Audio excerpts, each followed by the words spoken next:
आज की कहानी है। एक बार की बात है। एक बार की बात है, अयोध्या में एक सम्मानित पंडित रहते थे जिनका नाम हृदयनाथ था।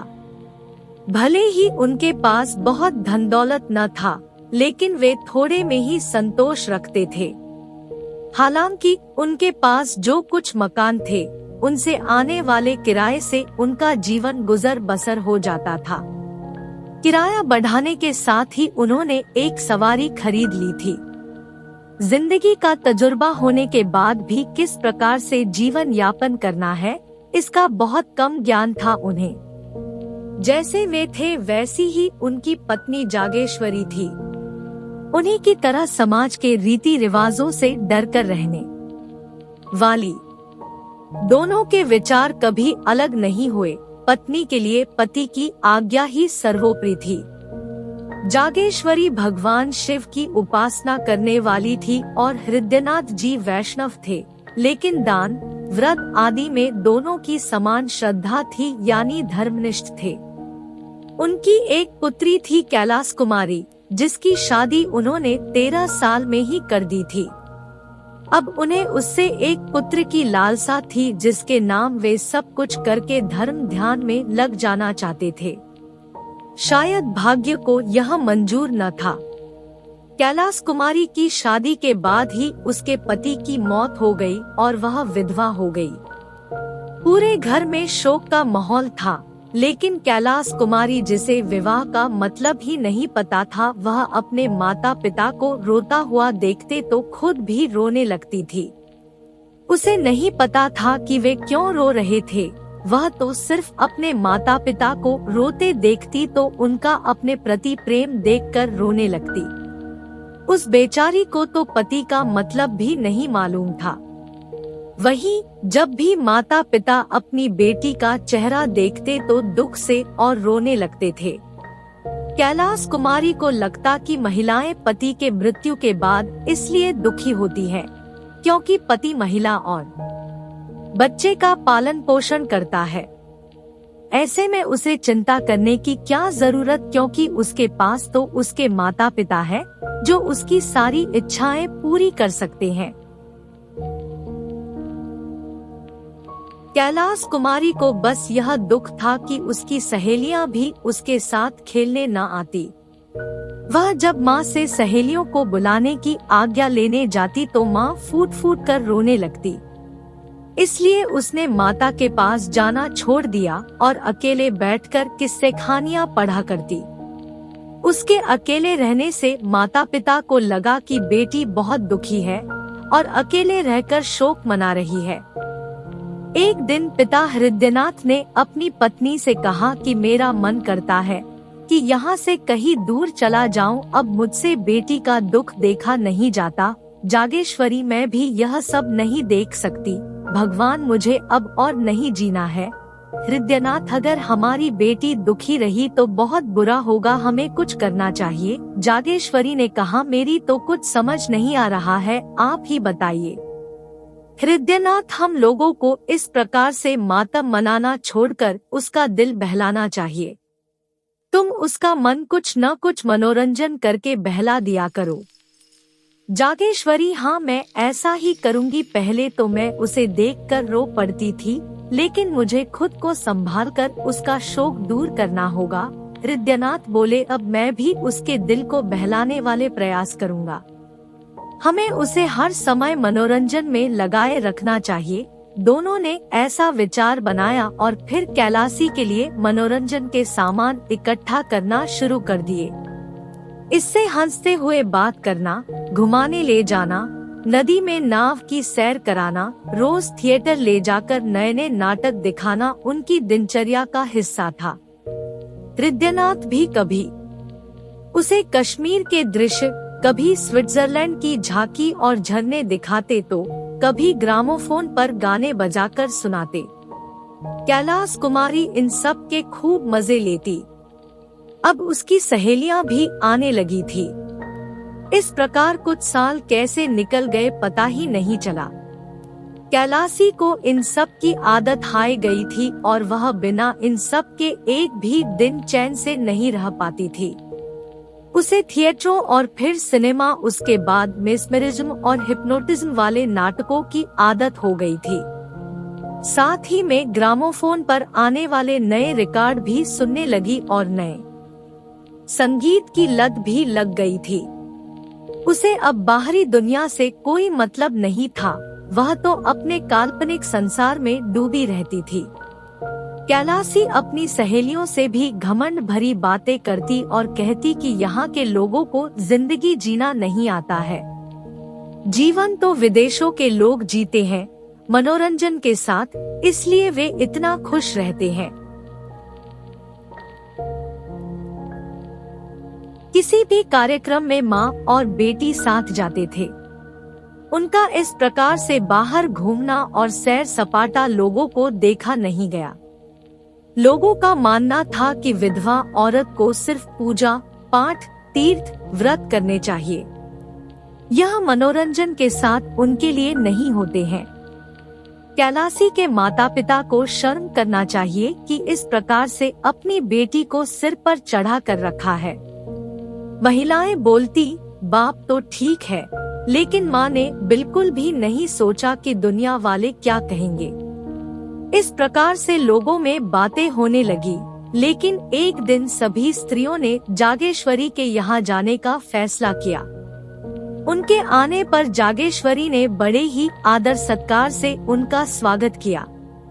फिर कुछ देर यहाँ वहाँ की बातों के बाद एक स्त्री ने कहा कि बहन, तुम तो आराम से हो, तुम्हारे दिन हंसी खुशी में निकल जाते हैं।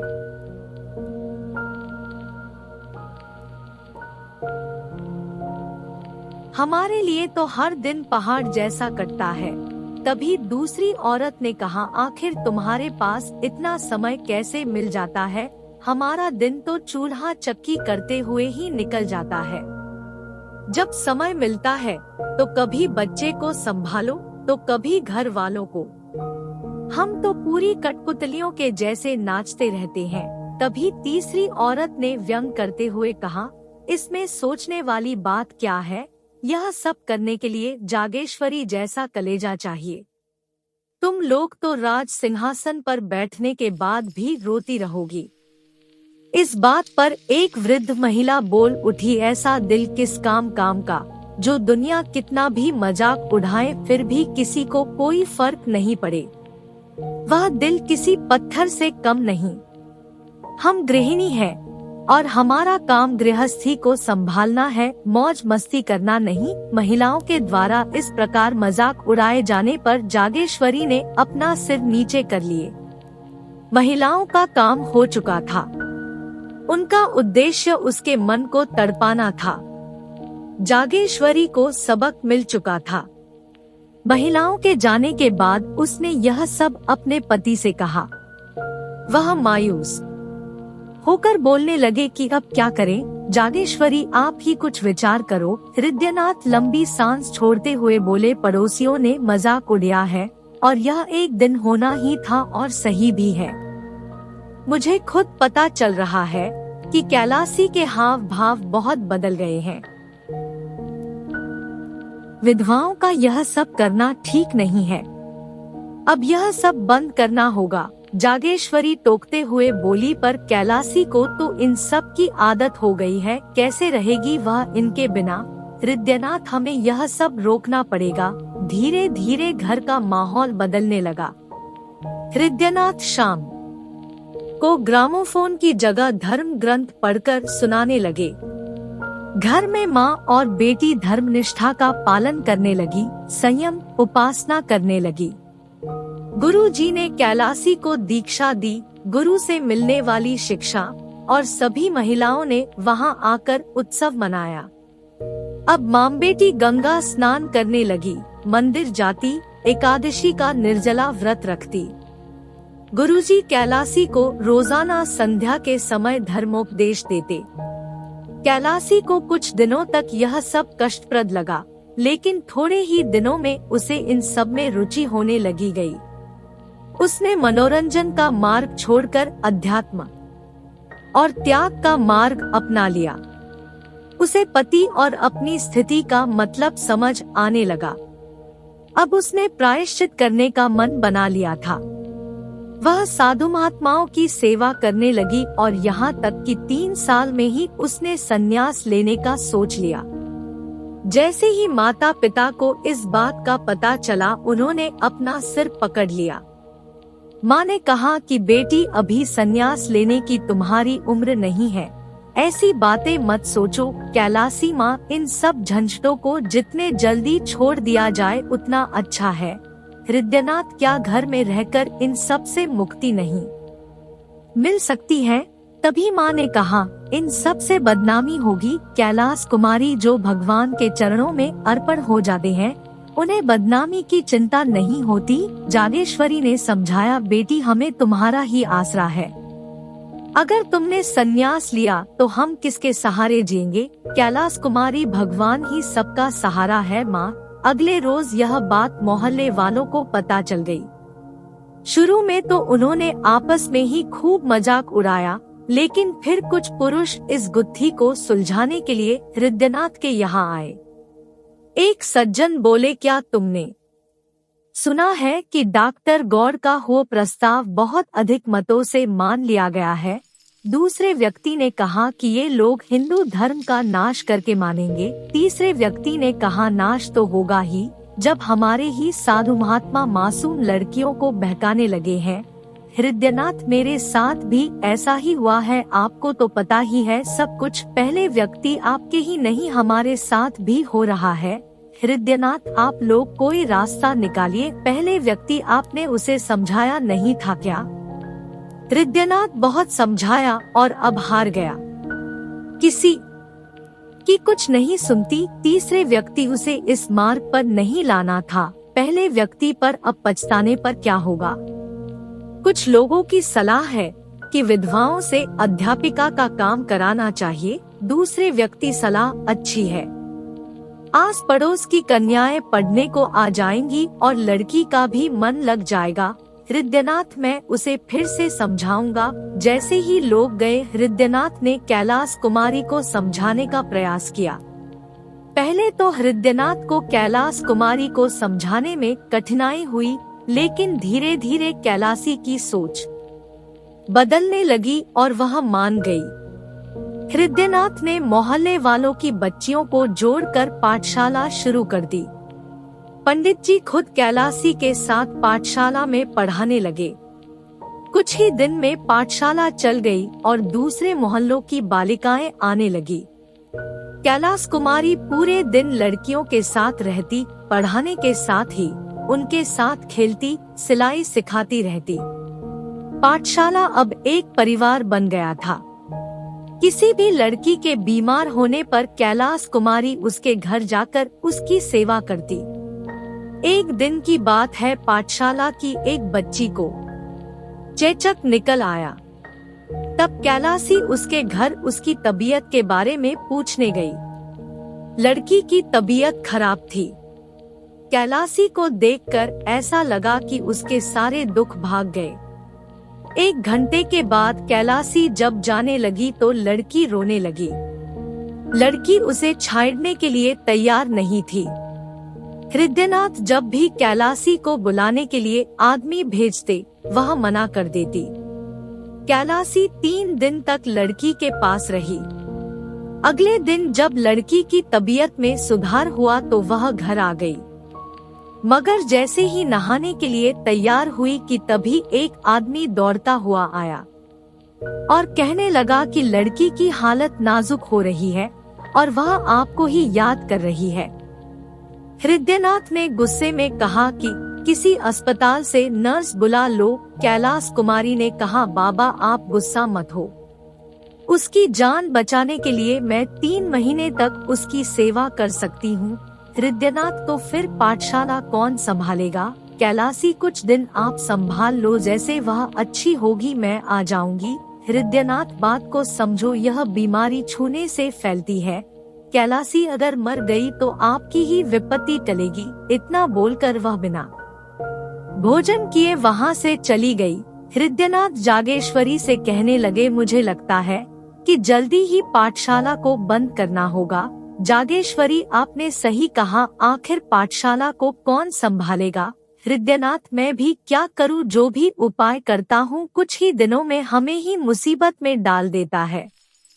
मुझे अब बदनामी का डर सताने लगा है, क्योंकि लोग कहेंगे कि लड़की पराये लोगों के घर आती जाती है, कई कई दिनों तक वहीं रहती है। जागेश्वरी, तो आप उसे पढ़ाने से मना कर दीजिए। और क्या कहें, कैलाश कुमारी के वापस आने तक हृदयनाथ पाठशाला बंद कर चुके थे। इसे देखकर कैलाशी ने गुस्से से तीव्र स्वर में कहा, यदि बदनामी का डर है तो मुझे जहर दे दे। आपके पास इसके सिवाय और कोई उपाय नहीं हो सकता है। हृदयनाथ ने उसे समझाया, बेटी, इस संसार में रहना है तो संसार के अनुसार ही काम करना पड़ेगा। कैलाशी, अगर ऐसा है तो मुझे बताइए कि ये लोग आखिर क्या चाहते हैं मुझसे? मैं क्यों संसार के नियमों को निभाने के चक्कर में एक कठपुतली बनूं? मेरे अंदर भी जान है, मुझे भी जीने की चाह है।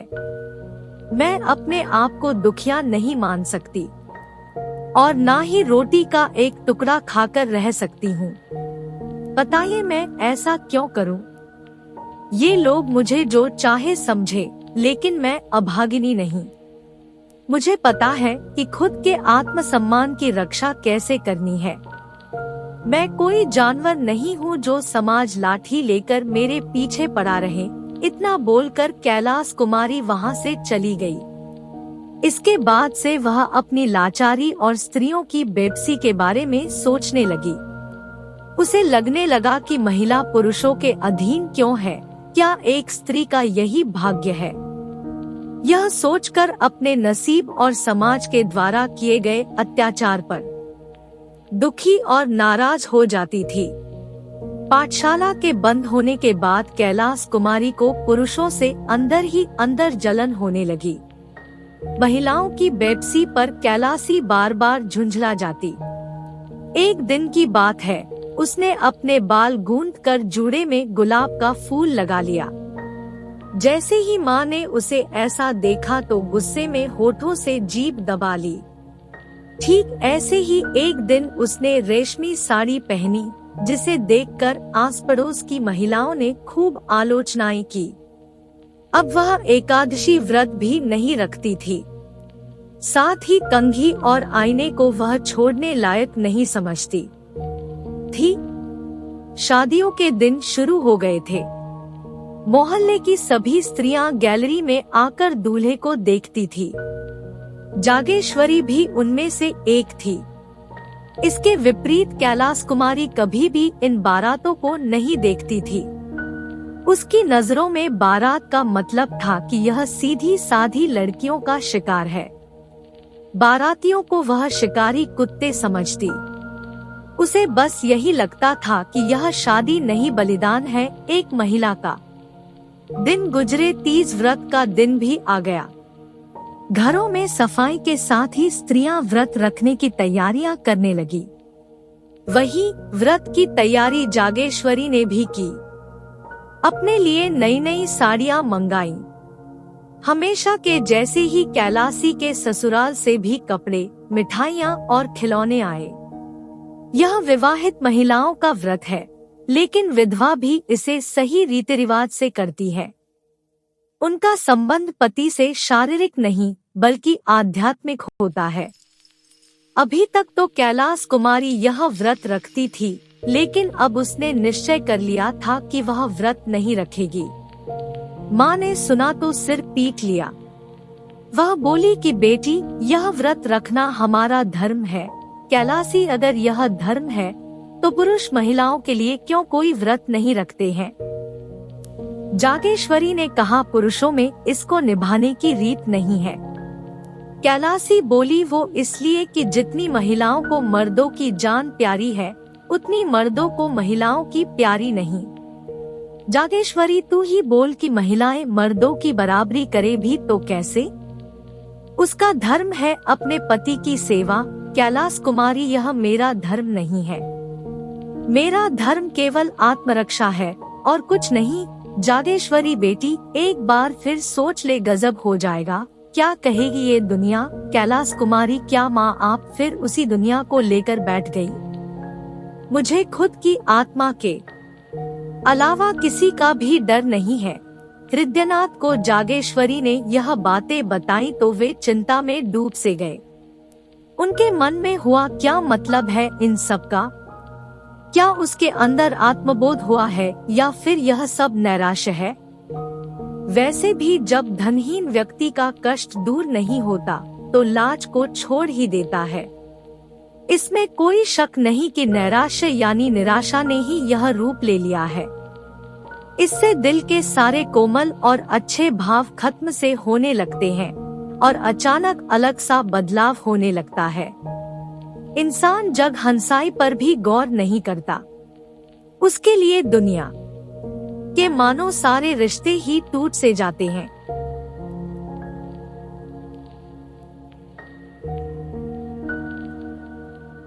इसी को नैराश्य यानी निराशा की आखिरी स्थिति माना जाता है। हृदयनाथ अपने विचारों में खोए हुए थे, तभी जागेश्वरी ने पूछा अब क्या करेंगे? हृदयनाथ ने कहा कि क्या बनाऊं अब? जागेश्वरी ने फिर पूछा आपके पास कोई और उपाय है क्या? हृदयनाथ ने असहाय होते हुए कहा अब तो एक उपाय ही हो सकता है, लेकिन उसके बारे में बात नहीं कर सकता। कहानी से सीख, हमें कभी भी स्त्री और पुरुष में भेद नहीं करना चाहिए। दोनों ही सुखी और स्वतंत्र जीवन जीने के समान रूप से अधिकारी होते हैं। Thank you for watching. Please like, subscribe and share.